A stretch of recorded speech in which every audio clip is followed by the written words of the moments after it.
standing strong and tall. Yeah, this is the bovine coming on the air, sharing the stories of the folks who care. Profiles of passion, voices of the trade, dairy strong legends being made. Yeah, this is the bovine coming on the air, sharing the stories of the folks who care. Profiles of passion, voices of the trade, dairy strong. Welcome to the Bovine. I'm going to be honest with you. This episode is different. No market numbers, no genetic evaluations, no industry controversy. Today, we're telling a story. It's Christmas Eve, and while most of the world is settling in by the tree, you know where you'll be, where you always are, the barn. This one's called "Twas the Night Before Christmas" in the Freestall barn. And if you've ever pulled coveralls over your pajamas, argued with a robot alarm at midnight, or watched a calf take her first steps while the rest of the world slept, this one's for you. Here we go. Before we get into today's episode, I want you to do something for me. If you're listening to this on Christmas Eve or Christmas morning, or maybe the day after while you're catching your breath, I want you to know this one's for you. This is a story, a Christmas story, but not the kind with sleigh bells and miracles, the kind with frozen wash lines and robot alarms and a calf that picks the worst possible moment to show up. You know, your kind of Christmas. Let's start here. Pinterest says Christmas Eve is matching pajamas and a crackling fire.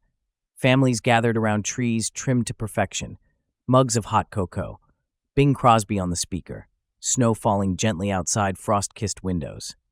That's what Christmas Eve looks like for everyone else. Yours looks different. Yours has coveralls yanked over those flannel pajama pants because nobody's putting on real clothes at 10:47 p.m. Yours has manure frozen to boots you swore you'd scrape last Tuesday. Yours has a robot alarm that doesn't know what silent night means. While the world sleeps, your barn hums on like it never got the memo. So, let me tell you about the Henderson family. It's Christmas Eve night. The freestall is quiet, or what passes for quiet when 400 cows are chewing cud in unison. Steam rises off warm backs in the December air. Headlights from Kevin's pickup bounce off the silos as he pulls in for the late check, catching snowflakes that have just started falling. Inside the milk house, the bulk tank compressor kicks through its cycle. Someone has taped a crooked paper snowflake to the office window. A strand of dollar store Christmas lights hangs over the computer monitor. The same ones from 3 years ago that nobody ever bothered to take down. The whole family is here tonight. Kevin and Laura, running on their fourth wind of the day. Their daughter Megan, home from her ag program, still wearing her university hoodie under her Carhartt. Grandpa Dale, 82 years old, and still convinced nobody can spot a fresh cow like he can. And Miguel, their herdsman of 11 years, who turned down Christmas Eve off because, and I quote, "The cows don't know what day it is, boss." Megan's little cousins had visited earlier in the evening, and now there's glitter tracked through the parlor, mixed with straw and lime, sparkling under the fluorescence like someone had bedazzled the concrete. Miguel calls out from across the barn, "Found your Santa hat." He's holding up a soggy red heap. 3267 was chewing on it. Laura sighs.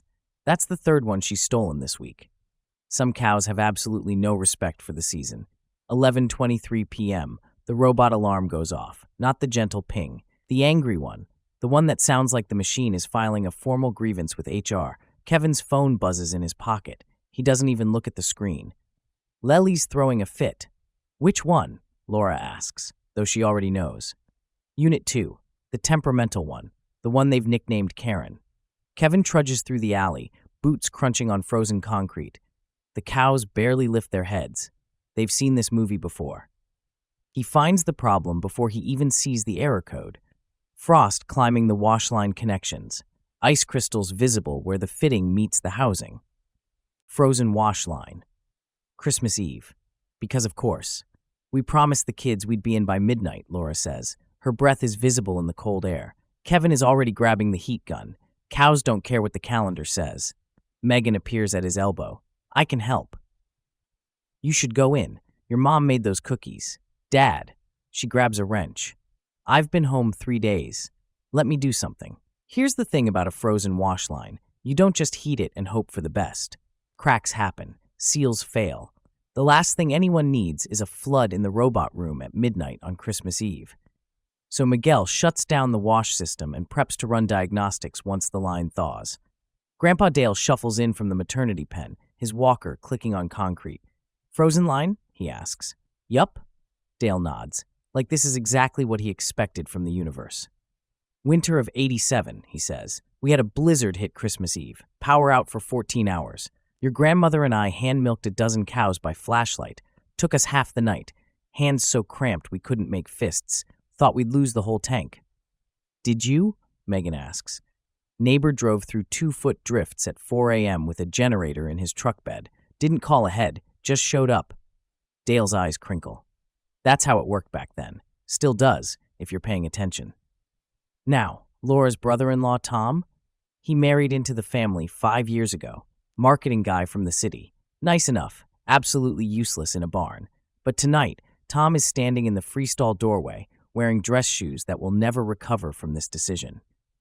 "Anything I can do?" Laura looks up surprised. "You don't have to." "Sarah sent me." That's Laura's sister, who has finally learned that just a quick barn check never means quick. "Said you might need hands." Tom shrugs. "I don't know what I'm doing, but I can hold things." Kevin hands him a flashlight. "Point that at the connection. Don't move." And Tom, he holds that flashlight like his life depends on it. Doesn't complain when his fingers go numb. Doesn't say a word when a cow sneezes directly onto his Christmas sweater. Sometimes. No days off only makes sense when you're standing in a frozen barn at midnight, holding a flashlight you don't know how to use. The farm life Instagram influencers? They're asleep right now. The Christmas card photos never show this part. 11:52 p.m. The line is thawed. Kevin runs his hand along the connections, checking for cracks. Miguel cycles the wash system through a full reset. 20 minutes of waiting, watching the diagnostics crawl across the screen. Before Karen the Lely finally clears herself and accepts her first cow without further complaint. Megan leans against the alley rail, watching the herd settle. One of the older Holsteins, a big cow they call Nana, 12 years old and somehow still milking strong, lowers herself into a stall with a contented groan. "You ever think about how weird this is?" Megan says. "Weird how?" Miguel asks.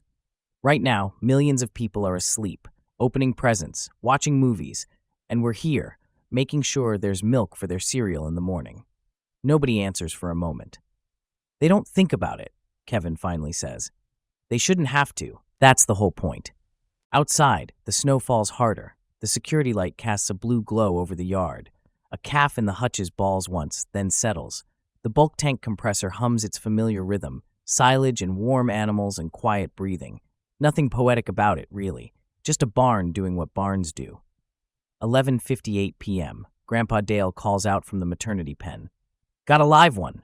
The whole crew moves, even Tom, still gripping his flashlight. In the straw under the heat lamp, a big red and white cow is finishing the hardest work of her night. And a calf, wet, wobbly, still figuring out how legs work, is already trying to stand. "Heifer," Dale announces, grinning. "Christmas calf." Laura laughs. "The real kind, not the tired kind." "What are the odds? On this farm," Kevin wipes his hands on his coveralls, "about average." They watch the calf take her first shaky steps. No drama, no miracles, just a heifer doing what calves do. But standing there, family and crew, cold air and warm animals, it felt like something worth being present for. The walk to the house is short and cold, snow crunching underfoot, barn lights still glowing behind them, boots kicked off in the mudroom, coveralls on hooks, straw and glitter tracked to the kitchen again, and nobody cares.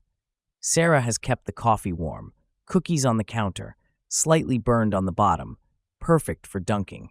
The microwave clock reads 12:34 a.m. Kevin's phone sits on the table, screen lit up with a half-dozen Merry Christmas texts he hasn't had time to check. Tom is explaining to his kids why his shoes are destroyed, somehow making it sound like an adventure. Megan hands Grandpa Dale his coffee, fixed the way he likes it. Miguel grabs 3 cookies before anyone can object. Kevin stands by the window for a moment, looking back toward the barn. The lights are still on out there. They always are. So, To every dairy family listening tonight, or tomorrow morning, or whenever you finally get a minute to hit play. Your barn doesn't know it's Christmas. Your cows don't care about carols. Your robots will alarm whenever they please, and your calves will arrive at the least convenient moment possible. You'll show up anyway. You always do.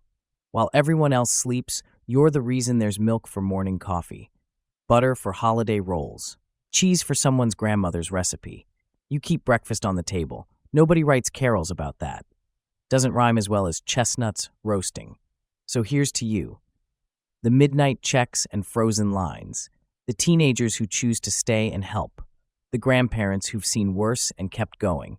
The crews who say, I'll be here, like it's nothing, when it's everything. What you do won't show up on a milk check, but it keeps the whole thing running. Merry Christmas from all of us at the Bullvine. Rest when you can. And remember, the cows will need you again in 6 hours. No matter what day it is, now go eat those cookies. You've earned them. That was "'Twas the Night Before Christmas" in the Freestall barn. From everyone here at the Bullvine, thank you. Thank you for showing up every single day, holidays included. If this story felt like your life, do us a favor. Share it with someone who gets it. Another dairy family, your crew, maybe that brother-in-law who's finally starting to understand what no days off actually means. You can find this episode and the full written feature at www.thebullvine.com. We'll be back after Christmas with more news, more analysis, and more of the truth the dairy industry needs to hear. But for now, rest when you can. Merry Christmas, and we'll see you in the barn.